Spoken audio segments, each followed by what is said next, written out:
ნათლობას რაც შეეხება. მე რამდენჯერმე ვთქვი ჩემს სამრევლოებში საჯაროთაც რომ დარეკავს ადამიანი ტელეფონით და ტელეფონი ესდება შეგვითანხმოს ნათლობა. იმ ხალხს, განსაკუთრებით იმ ხალხს ეხება ეს, განსაკუთრებით მხოლოდ იმ ხალხს ეხება ეს, ვინც იმ ქალაქებში ცხოვრობს, სადაც მე ჩავდივარ ყოველთვე, სადაც არსებობს სამრევლოები, სადაც არსებობს ეკლესიები, მაგრამ არ უნდათ კონტაქტი ეკლესიასთან და ცდილობენ რომ ტელეფონით შემითანხმონ ნათლობა. არ არის ეს წესი. მაგრამ უფრო მეც ვიტყვი ახლა. რახან ეს კითხვა იბადება და ბევრმა არ იცის საერთოდ ნათლობა რას ნიშნავს ქრისტიანისთვის, რომ ძალიან ბევრი ადამიანი, ვინც დღეს საქართველოში მონათლულია, არ შეიძლებოდა მისი მონათლა. და ძალიან ბევრის მონათლა არ შეიძლება ახლაც. რატომ? იმიტომ რომ ადამიანებს საერთოდ მცდარი წარმოდგენა აქვთ ქრისტიანობაზე. მათ გონიათ რომ ზოგადად ღმერთის არსებობის რწმენა იგივეა რაც ქრისტიანობა. ეს აბსოლუტურად ასე არ არის. ის რომ შენ ზოგადად გწამს რომ ღმერთი არსებობს, შენ არ ხდის ეს ქრისტიანად. სხვა სარწმუნოებებშიც, სხვა რელიგიებშიც წამს ღმერთი, მაგრამ ქრისტიანები ხომ არ არიან. ამიტომ ქრისტიანობა ნიშნავს ბიბლიური ღმერთის არსებობის რწმენას და მისი მოძღვრების რწმენას. ამიტომ ეს უნდა გავარჩიოთ ორი რამ ერთმანეთს. ძალიან ბევრი მასიურად ჩვენს მოსახლეობას საქართველოში გონია, რომ თუ სწამს რომ ღმერთი არსებობს, გონია რომ არის ქრისტიანი. ეს ასე არ არის. ამიტომ ძალიან ბევრი ადამიანის მონათლა არ შეიძლება, ვისაც წარმოდგენა არ აქვს, ვინ არის ქრისტე, ვინ არის ბიბლიის ღმერთი.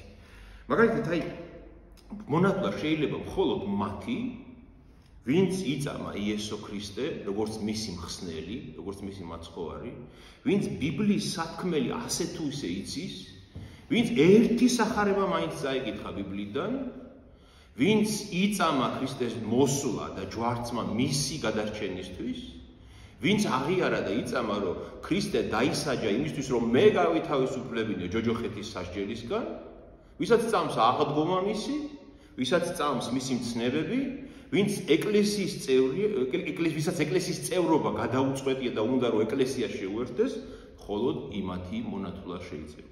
ნახეთ, რა არის პრობლემა? როდესაც მე ამას ვამბობ ხოლმე, რომ არ შეიძლება ასე ნათლობა, გააფთრებულები მეკამათებიან და ხანდახან ლანძღავენ ხოლმე კიდევაც. რატომ? მე ამაზე ვფიქრობდი და მე მივხვდი, რომ ამას იმიტომ აკეთებენ, რომ მათ რეალურად მართლა გონიათ, რომ აი ეს არის ნათლობის წესი, აი ეს დამახინჯებული, რასაც აკეთებენ, გონიათ, რომ ეს არის ნათლობის წესი და მე ვითომ მათ ამას უკრძალავ და ვართმევ. სინამდვილეში მათ არ იციან რა არის საერთოდ ნათლობა. და რატომ მე ამის მიზეზი მინდა გითხრათ. უყურეთ, აი მთელი ჩვენი მოსახლეობა დღეს საქართველოში გამოსული ვართ საიდან? უღმერთობის, ათეიზმის, არაეკლესიურობის საბჭოთა პერიოდიდან, ხო? როდის დამთავრდა საბჭოთა პერიოდი? 90 წელს დაახლოებით, როდესაც დაინგრა საბჭოთა კავშირი და მოგვეცა თავისუფლება, იმ რწმენის თავისუფლებაც, ხომ ასე იყო? და მანამდე რა ხდებოდა? ჩვენს ახალ თაობას, აი მაგალითად ხშირად ახალგაზრდები 25 წლის, 30 წლისები მეკამათებიან, ჩემი შვილის ხელები არის. ჩემი შვილის ხოლმე მეკამათებიან და მიმტკიცებენ, რომ არა, ნათლობა ასე უნდა იყოს, როგორც მათ გონიათ, რომ დარეკავენ, შეუკვეთავენ ნათლობას, მოვლენ მოინათლებიან და გონიათ, რომ ქრისტიანები არიან. რატომ? იმიტომ რომ მათ არ იციან, რატო ხდება ეს. უყურეთ, აი საბჭოთა კავშირის დროს, როდესაც აგრძელული იყო სარწმუნოება. თავისთავად ნათლობაც აგრძელული იყო. ამიტომ ნათლობა ხდებოდა სწრაფად, ჩუმად, ჩქარად, რომ მოესწროთ. მღვდლებიც, როდესაც ეკლესიაში მოსანათლად მოიყვანდნენ ვინმეს, ვერ სთხოვდნენ ახლა იმას, რომ აი ბიბლია არც არსებობდა დაბეჭდილი ბიბლია. ამიტომ მღვდლებიც ვერ სთხოვდნენ მას, რომ აბა წაიკითხე სახარება, აბა ისწავლე ბიბლია, აბა იცი მრწამსი, ჩქარა უნდა გაეკეთებინა ეს, რომ მოესწრო, როგორ იქნება ერთი ადამიანი მაინც მოენათლა. ხომ ასე იყო? ეს ახალ თაობას არ ახსოვს. მათ ეს არ იციან, რომ ეს ასე იყო. ამიტომ ფაქტიურად დაშვება ხდებოდა, გამონაკლისი ხდებოდა, რომ ასე მოუმზადებლად მოენათლათ ვინმე. მისი მშობლები ხშირად ტაძარშიც ვერ შედიოდნენ ნათლობის დროს, იმიტომ რომ აკრძალული იყო. პარტიის წევრები იყვნენ და ვიღაცა შეიყვანდა საჩქაროდ ბავშვს, ჩუმად მონათლავდნენ, ჩქარა რომ ვიღაცას არ შეემჩნევ, რომ აკრძალული იყო ეს. აი გახსოვთ ეს შემთხვევაც, რომ ბავშვებს მიცვალებულის დროს ნათლავდნენ საბჭოთა კავშირის საბჭოთა პერიოდში. რატომ?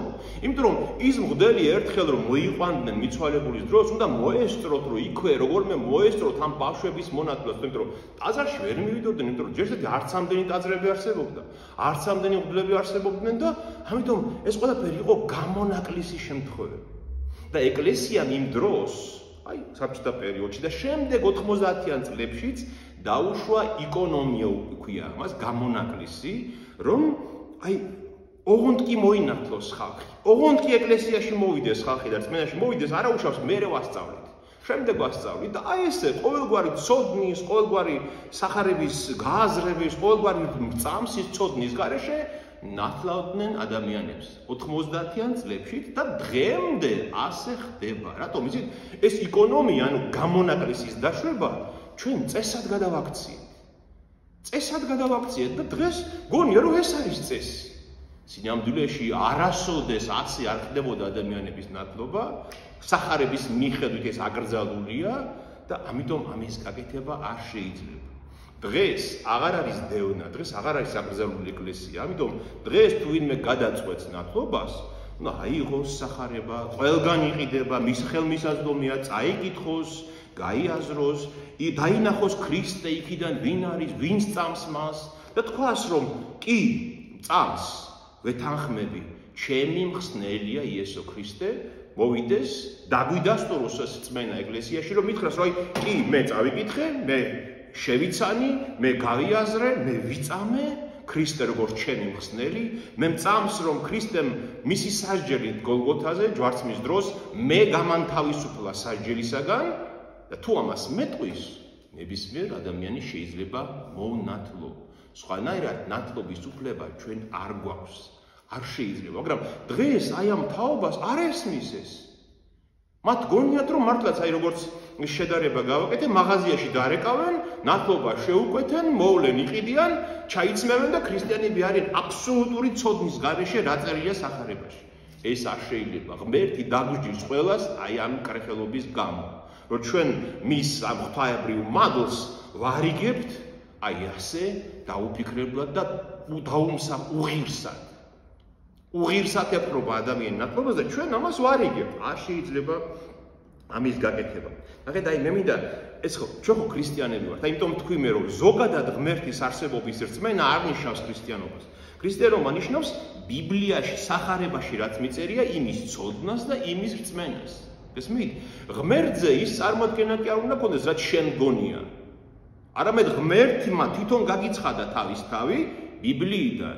ამიტომ სწორი წარმოდგენა ღმერთზე თუ გინდა და სარწმუნოებაზე გინდა გქონდეს, ბიბლიაში უნდა ისწავლო და არა ის შეროზი ხარ სადღაც ჰამბურგში თუ მიუნხენში თუ თბილისში თუ სადმე სხვა ქალაქში და გონია რაღაც წარმოდგენა ღმერთზე. არა, აქ რაც წერია, ეს არის ღმერთის შესახებ ცოდნა. აი ნათლობას რაც შეეხება, ნათლობას. მინდა რამოდენიმე ადგილი გითხრათ ბიბლიიდან, რომელიც გვეუბნება, რომ ასე როგორც ზოგიერთი უდგება ნათლობას, არ შეიძლება აკრძალულია ნათლობა. აი მაგალითად, ზოგიერთი ამბობს ხოლმე, რომ ზოგიერთმა თქვა, ბევრმა თქვა სხვათა შორის და ამიტომ დავიმახსოვრე ეს, რომ აიო ქრისტე რომ მივიდა იოანესთან მოსანათლათო, სულაც არ იცნობდა იოანე მასო და ადგა პირდაპირ მონათლაო.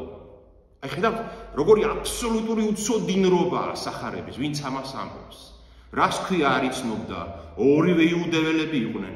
თანატოლები იყვნენ, ნათესავები იყვნენ და იოანე ბავშვობიდან იზრდებოდა სარწმუნოებაში და შემდეგ გამოვიდა და ქადაგებდა რომ მოვიდა უკვე ქრისტე. რას ქვია არ იცნობდა? პირიქით ზედმიწევნად იცნობდა, უფრო მეტიც დედის მუცლიდან იცნობდა იოანე ქრისტეს. გახსოვთ, ღვთისმშობელი მარიამი მიდის იოანეს დედასთან, იოანეს დედა ფეხმძიმეთ არის და შეირხაო ჩვილი მუცელში რომ იგრძნო რომ მარიამმა მოიყვანა დედის მუცლით მესია ქრისტე. და ზოგიერთი აი ხა დღეს გადმოდგება და ამბობს რომ აი იოანემ ხომ ისე მონათლა ქრისტე პირდაპირ და ჩვენ რატო არ შეიძლება? ხედავ, უცოდინარია, არ იცის და თან გეკამათება. მეორე მაგალითად ნახეთ მათეს სახარების მეათე თავში. ქრისტე აგზავნის, ნახეთ თქვენ თვითონ შეამოწმეთ მათეს მე-10 თავში. ქრისტე აგზავნის თავის მოციქულებს საქადაგებლად, სათასაზრდოების საქადაგებლად და ეუბნება, როცა შეხვალთო ვინმესთანო ქალაქში, სოფელში, სახლში, უსურვეთ მშვიდობაო. და ახარეთო რომ მოვიდათ სათასაზრდოებელიო და თუ არ მიგიღესო და არ მოგისმინესო, თუ თქვენი სიტყვა არ მოისმინესო, რომ გამოხვალთო მტვერი გაიყარეთ ფეხიდანო მათ სამოწმებლადო და გეუბნებით სოდომის და გომორისთვის უფრო ადვილი იქნება განკითხვის დღე ვიდრე მათთვისო. გესმით? ანუ თუ არ მოგისმინესო, კი არ მონათლოთო, თუ არ მოგისმინესო, მტვერიც კი არ დაიტოვოთ ფეხზე იმ სახლიდან. გესმით? და დღეს ვიღაც მეუბნება მე რომ მე შენი მოსმენა არ მინდა. მე სახარების მოსმენა არ მინდა. მე მოციქულების მოსმენა არ მინდა, რაც აქ წერია, პირდაპირ მომეცი მადლი ნათლობის. გესმით?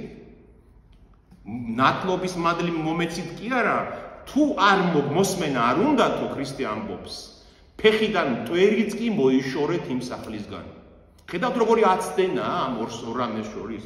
მესამე მაგალითი, როდესაც ქრისტე აღდგა მკვდრეთი და ამაღლდა ზეცად, 50 დღის შემდეგ აღდგომიდან და სულიწმინდა მოეფინა მოციქულებს. ხო, იერუსალიმში იყვნენ, მოცულობდნენ და ამ დროს სულიწმინდა მოეფინა მათ და ეს არის ეკლესიის დაარსების დღე. და დაიწყესო სხვადასხვა ენაზეო ქადაგებაო ქრისტეს მოძღვრების. ანუ ეკლესიის დაარსება ემთხვევა იმას, რომ სხვადასხვა ენაზე იწყეს გავრცელება სახარების. ყველა ლაპარაკობდა სულიწმინდა მისცა მათ ეს ძალა და ნიჭი, რომ ყველა სხვადასხვა ენაზე დაიწყო ქრისტეს სახარების ქადაგება.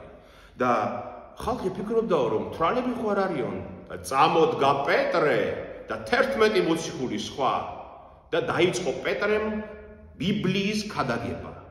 და პეტრე ქადაგებს, მთელი მეორე თავი მოციქულთა საქმის მეორე თავი იმაზეა, რომ პეტრე ქადაგებს, როგორ იყო ნაწინასწარმეტყველები ქრისტეს მოსვლა, როგორ მოვიდა, რა აღასრულა, რომ ჯვარს ეცვა, რომ ამათმა ვერ იცნეს, ჯვარს მოკლეს და აღდგა მკვდრეთით და ამაღლდა ზეცად და დაჯდა მარჯვენით მამის.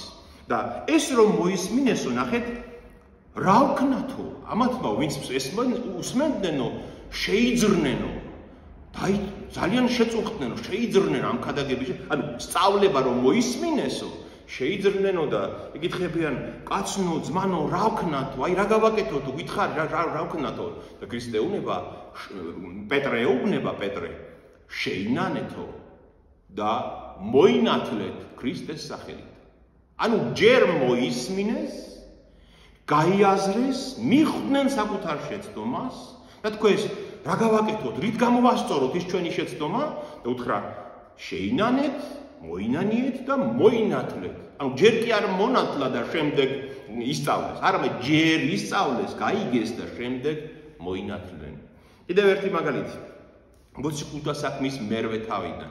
ნახეთ, ფილიპე მოციქულს ეუბნება, უფლის ანგელოზი ეცხადება ფილიპეს და ეუბნება, რომ წადიო ღაზას გზაზეო, იქ ერთი ეტლი მიდისო და იქ უნდა გააკეთო შენი საქმეო და გარბის ფილიპე მივა იმ ეტლთან და რას ხედავს.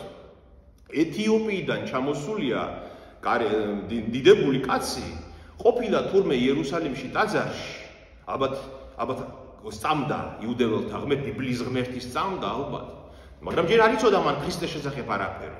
და ზის ამ ეტლში და უჭირავს ბიბლია, ანუ გრაგნილი უჭირავს ესაია წინასწარმეტყველის წიგნის და კითხულობს 53 თავს. ვინც არ იცის 53 თავი ბიბლიის არის ქრისტეს ჯვარცმის შესახებ.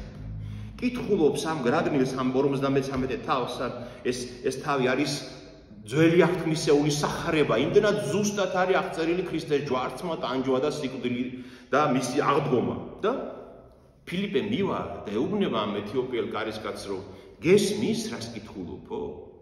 გესმისო და ეს კარისკაცი ეუბნება, როგორ გავიგებ, თუ არავინ ამიხსნაო, გაფიცევ ღმერთსო, გამაგებინეო, ვიზე ამბობსო ეს ამასო, აი ვიზე ლაპარაკობსო, იმიტომ რომ ჯერ მას ქრისტეზე არ გაუგია.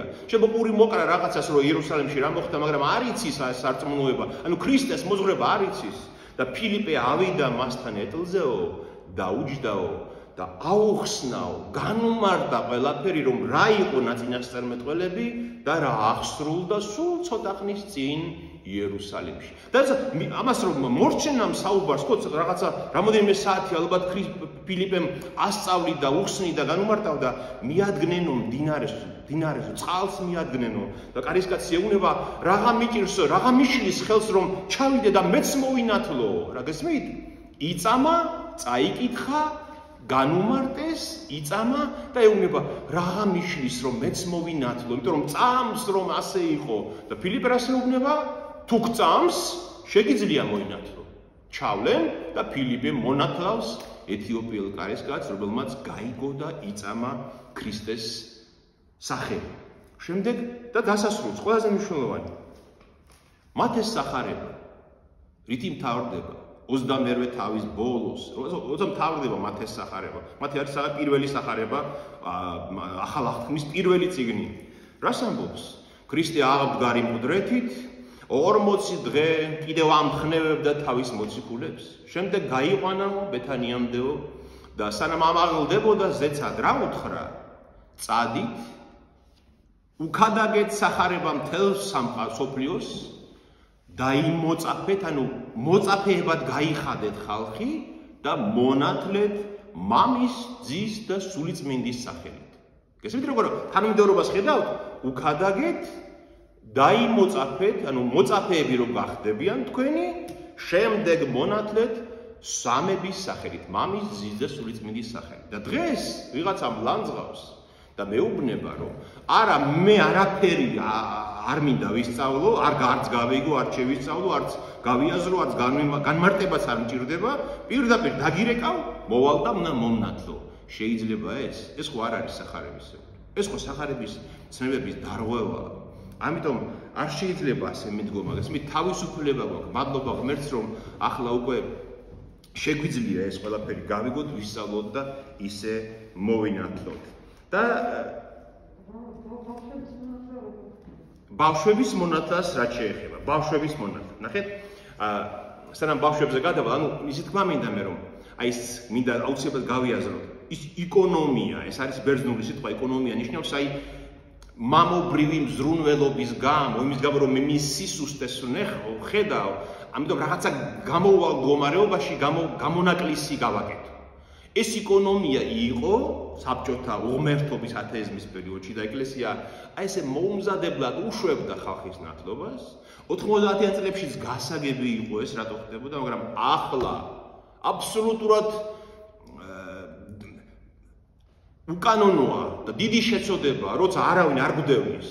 დროც გვაქვს, სახარებაც გვაქვს და ეკლესიაც უამრავი ტაძრებია, აბსოლუტური დარღვევა, რომ ვინმე მოინათლოს სარწმუნოების შესწავლის, აი წამსი მაინც ხო უნდა იცოდეს. აი მოვიდეს და მითხრას, აი წამსი როგორ ესმის წამსი.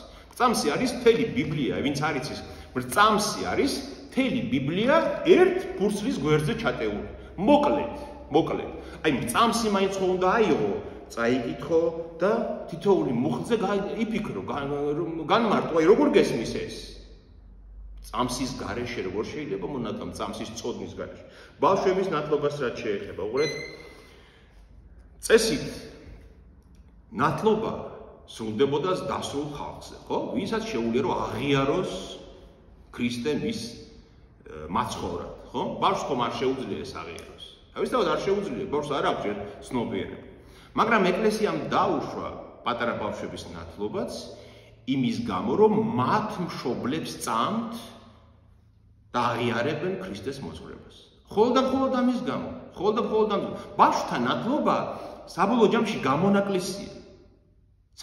გამონაკლისია იმის გამო, რომ მშობელი იმდენად მორწმუნეა, რომ ის პირობას დებს, რომ მის ბავშვს ქრისტიანად აღგაზდის. აი როგორც მაგალითად სკოლაში რომ შეხავთ ბავშვი, თქვენი ბავშვი 6 წლისაა, ხო?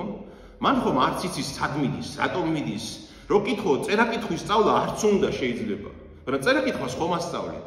იმიტომ რომ თქვენ გწამთ და თქვენ მიგაჩნიათ, რომ წერა-კითხვის ცოდნა აუცილებელია, ხო? ასე ყველაფერს ასე ვასწავლეთ ჩვენ შვილებს. აი ამიტომაც ეკლესიამ თქვა, რომ რადგან მშობლებს წამთ და მშობლებს მიაჩნიათ, რომ ეს მაცხოვნებელია, ეს გადაარჩენს მათ შვილებს, ეს დაიცავს მათ შვილებს და სწამთ, გააზრებულად სწამთ, ამიტომ ნათლავს ეკლესია ბავშვებს. მაგრამ ეს არის გამონაკლისი.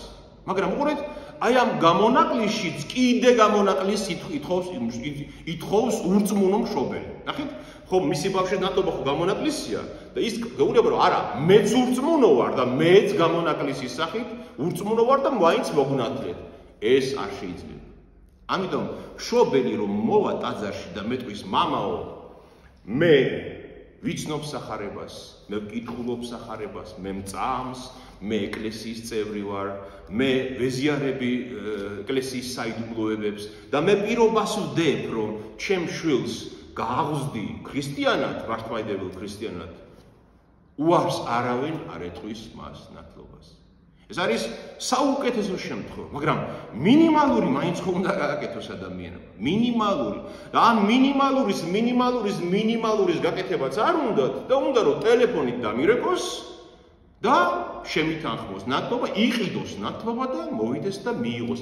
ასე ვერავინ ვერ გახდება ქრისტიანი. ვიფიქროთ ამაზე. ქრისტიანობა არის ბიბლიის ღმერთის რწმენა, როცა შენ პირობას დებ, რომ დამთავრდა შენი ძველი ცხოვრება და იწყება ახალი ცხოვრება ქრისტეში. ღმერთმა შეგაძლებინოს ყველას. ამინ.